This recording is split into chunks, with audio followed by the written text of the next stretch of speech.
Dragi moji, drage moje, znači evo nas, nalazimo se kraj jednog potoka u slučaju da je potok velik ili jel da ne morate prijeći, naiđete, ako naiđete na ovako jedno drvo, sad vam pokazam znači kako prijeći evo drvo bez problema na ovu vama stranu, pa idemo naravno, pošto sad ni snijeg nije, aj lakše će nam prijeći, najbitnije je znači ravnoteža i sposobnost, znači lagano idemo, malo jeste klimavo, klizavo, ali polako samo, znači samo nemojte da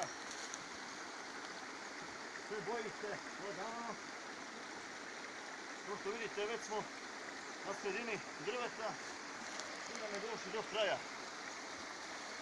Prije naravno morate biti otpušteni, ne misli na strah i polako. Pa idemo. Znači samo lagano.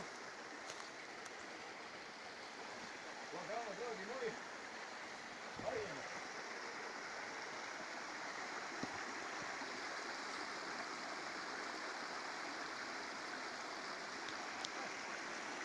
Kao što vidite, prešli smo potok bez problema.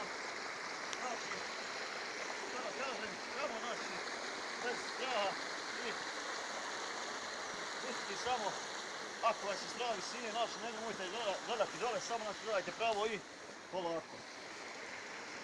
Nadam se da će ovo biti jedna, ajmo reći tako, lekcija.